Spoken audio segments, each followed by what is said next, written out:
Hi, it's Fias Tarot. Hello, Gemini placements. This is your love reading, the person on your mind ngayong March. Okay, so again, before tayo mag-start, kung hindi ka pa nakakapag-subscribe, please do subscribe and hit the notification bell para lagi po tayo maging updated sa mga mangyayari pa lang. And yes, kung may tanong po pagdating sa private reading and sa iba nating charms and iba nating items, so you just message me sa akin pong FB page for more info. Yes. And yeah, sa mga bago dyan, ito yung ating pangtanggal po ng MALAS. Madam, ano yun? Kayo na lang yung umispelling kay because I don't say that word. Oo, the MALAS. Oo, no? So, kung ano man, like kaalatan, yan mga ganyan. So, aalisin niya. Aalisin ito para dumaloy ng maganda ang mga biyaya. Okay? Sasabihin natin ito yung magbibigay balanse. No? Para mas maging okay yung pamumuhay mo sa business mo, sa pamamahay mo, okay?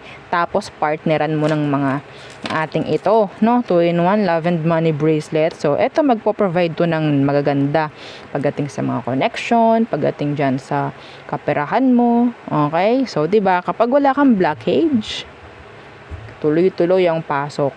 Ganun po. Ha, any charm siguro kahit hindi galing sa akin, basta wala kang blockage, maganda 'yun. No, meron siyang citrine stone. Oo, so ito po is another, sabihin nating unisex, no? Oo, kasi charm naman siya, hindi naman siya totally like jewelry, no?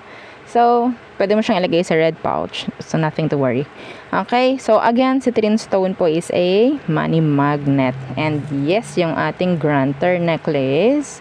So si granter, siya yung taga-grant, okay, ng inyong mga minamanifest, ng inyong mga wishes. So yan po, no? Okay, so again, ito yung front, ito yung back, ito yung front, yan. Okay, so again, taga-grant, pero syempre maging responsible owner kayo ng ating granter necklace. Okay, kasi kahit ano i-grant niyan, kahit hindi tama, okay, lagi ko sinasabi, maging responsable kayo, ha? Kung kayo is hihiling ng hindi dapat, matik may balik.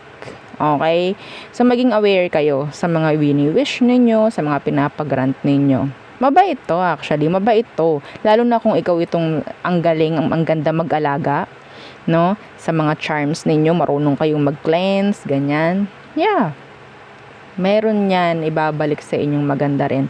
Kung paano mo siya inilagaan, ganun ka rin niya alagaan. Okay, ganun po, ha. Oo, may buhay rin kasi sila, may energies. Okay, kaya po kailangan kini-cleanse. And again, aside sa mga pwede niyang i-grant, yeah, may mga surprises siya na pwedeng maibigay sa inyo at least twice per week.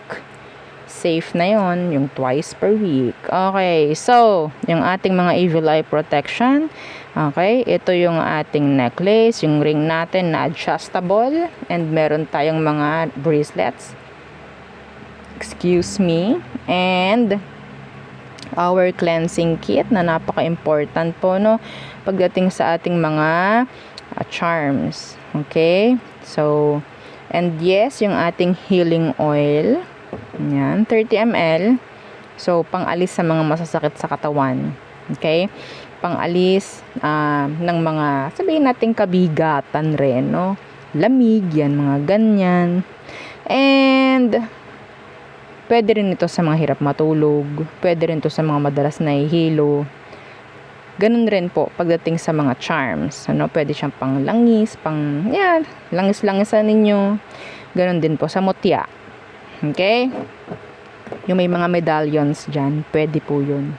And itong ating charm spray. So, charm spray, napakagaling mang-attract. Money man yan, love man yan. Okay? So, every time mag-spray, dapat yung inyong mindset is hindi kayo yung hahabol. Hindi kayo magkukumahog. Ha? Sila dapat yun papunta sa'yo.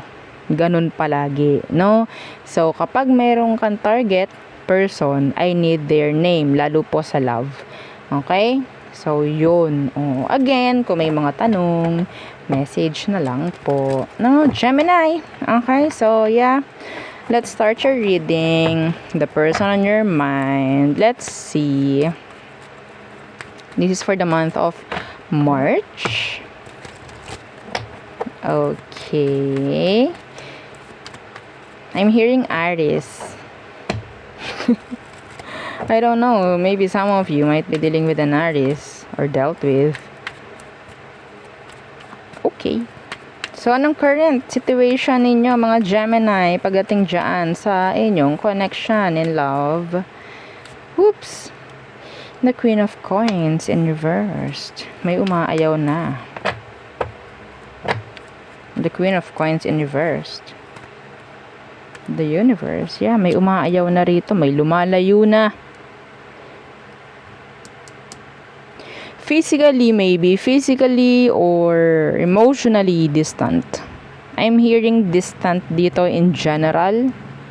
Pwedeng nagkakalayo na kayo sa emosyon. Could be physical rin. Mga pangangailangan. Hindi na ganoon na sabihin nating tulad nung una.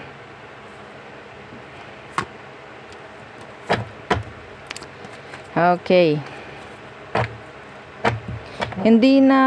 Parang hindi na nangangailangan ng progress. Kasi parang meron ditong lumalayo at di-discover, no, ng iba. Nangangati ako. Okay, ganun ha. Ganun ang nakikita ko dito. Let's see, ano bang meron sa person o Gemini? Lagi lang may nagdi-discover dito. Oo, hindi ko alam kung sino yung gumagawa niyan ha. Anong meron sa person mo, Gemini? The Five of Coins. What's with that? Let's see. The High Priestess. Ito yung taong lagi na lang cold, detached sa'yo, talaga. Hindi ko alam kung lately napapansin mo sa kanya na para siyang nagde-detach na talaga. Emotionally, hindi na rin kayo nagkakausap nito unlike before, maybe. So, siguro nga, kahit sa communication, hindi na ganun ka-okay. May mga pagsisikreto na dito. Meron na dito mga pag-alis na hindi nalalaman. Lagi ka na lang naghahanap ng kasagutan dito, Gemini. Dito sa taong to. They just want, or maybe some of you just want answers, clarity.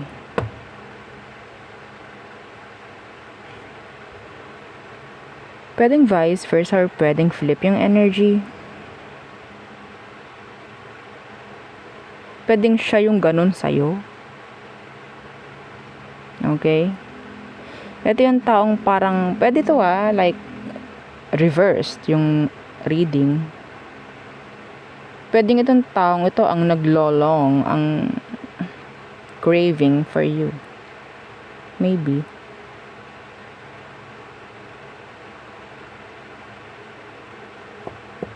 Kunin lang, okay, yung nakaka-resonate. I-fit ninyo yung sarili ninyo doon sa role ng mga sinasabi ko. Huwag ninyong i-fit sa kung ano lang yung naririnig nyo.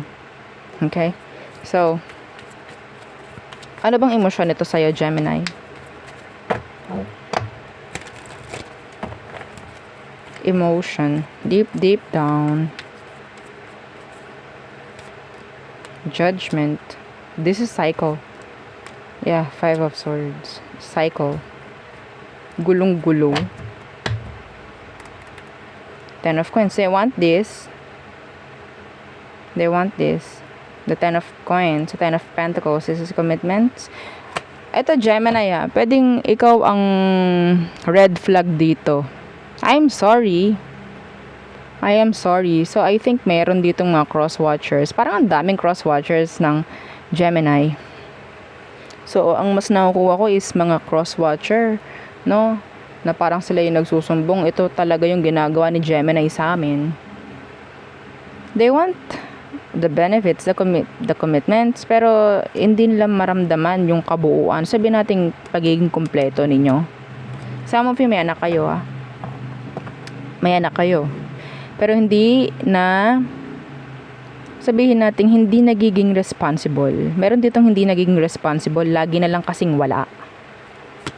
Lagi lang kasing wala. Yung iba dito, yeah, see?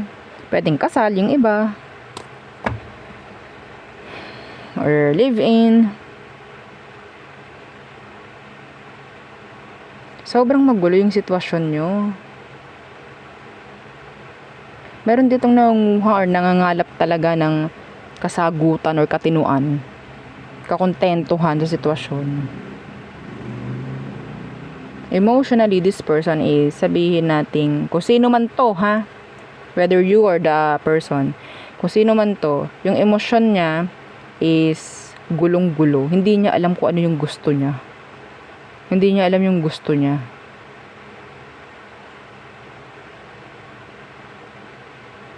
Okay? Hindi siya marunong mag-commit. Hindi siya marunong magbigay ng kahalagahan. Yeah. Tingnan natin anong next action. Next action, itong taong to. Or sila. The moon in reversed. The 7 of coins in reversed.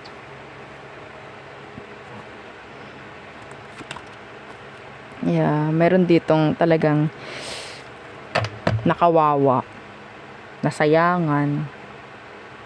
Alam nyo, itong connection na to, pwede itong ma-fix. Basta alam nyo lang i-prioritize yung isa't isa or yung family mismo, yung connection mismo, or matutong makontento. Next action, wala ang baba nito sobra. Kailangan ko mag-cleanse after this. Yeah. This is wasting of time. Okay, yeah. Parang pagsasayang lang to. Sasayangin nyo lang itong pagsasama na ito. Nakakalungkot tong ganito. Oh my gosh. Mabigat actually. Magulo. Hindi lang kasing matuto or marunong makontento. Meron ditong hindi marunong makontento sa pagsasama na to. Kaya lagi lang may naghahanap, lagi lang may umaalis. So, napupunta kayo sa sitwasyong paulit-ulit na lang kayo. Ganun.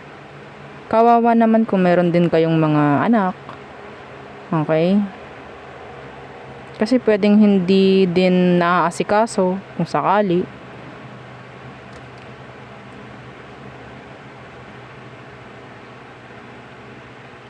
Kung sakali mang meron ditong naasa na maayos to, sa ginagawa ng isa't isa, ginagawa sa isa't isa, sa ngayon, wala akong nakikita na magiging okay to.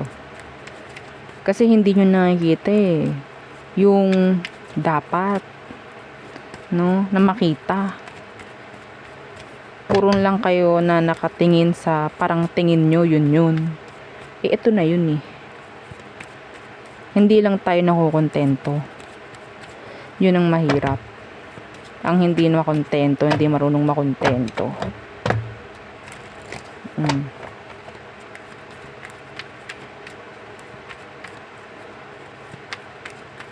Meron pa ditong sabihin nating ikinasal pero hindi handa nung ikinasal. So, ang mangyayari, okay, ayoko talaga nito So, ang nangyayari, gulo-gulo. Andun pa rin yung paghahanap ng iba, kahit kasal na. Kasi nga, pwedeng, hindi ko alam, pwedeng mayroong ditong biglaan lang na ikinasal, mga dahilan, kung bakit biglaan na lang kayong nagsama. Mahirap din yung ganito. So, anong meron ng advice for you, Gemini? Strength in reversed. The Sun. Diba? Lagi na lang merong sabihin nating, yeah, alisin na lang siguro. Oo, kung ano man yung mga hindi natin dapat binibigyang pansin. Okay? Kung anong nandyan sa realidad, yun na lang ang tingnan. matutong makontento kung anong meron dyan. The Lovers. Kung anong nandyan na matutong tumanggap, matutong mag-accept, matutong makontento. Yun na lang. Okay? Kaya mahirap nga eh. May mga taong hindi marunong nun. Hindi ko alam kung sino sa inyo yun. Gemini or yung person mo. Nasa sa inyo yun. Okay? Nasa inyo yun.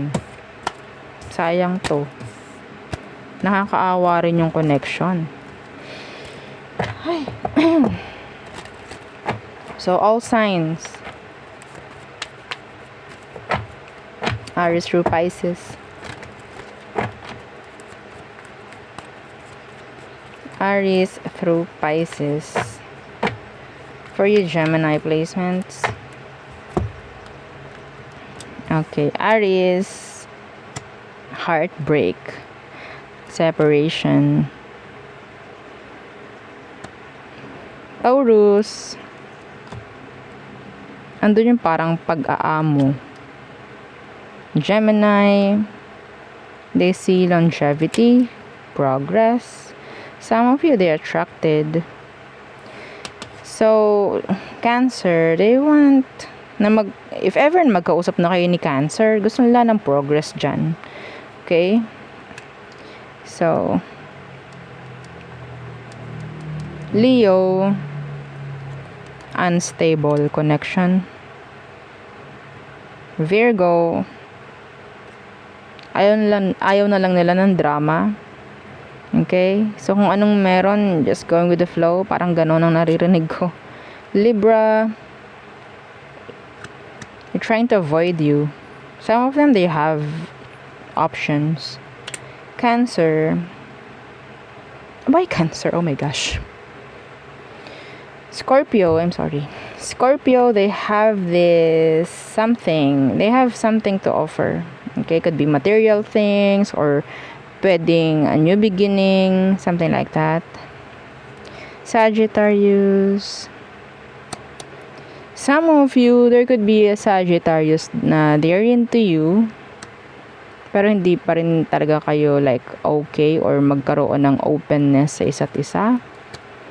Capricorn, they're trying to avoid you or maybe rejecting you. Aquarius, meron ako nakukuha ditong energy ng gusto magkaroon ng pagkakaayos or pagkakaintindihan. Pero parang meron ditong hindi magbigay, no, ng ganun. So, siguro, there's conflict. Okay, conflicts. So, Pisces, they're holding back. Some of you, they're still holding on sa inyong connection or sa situation na meron kayo. So there, yun ang aking reading for you, Gemini placements. Again, please don't forget to like, share, and subscribe, and follow our FB page and sa nating YouTube channel na nasa description box below. Again, thank you. Goodbye.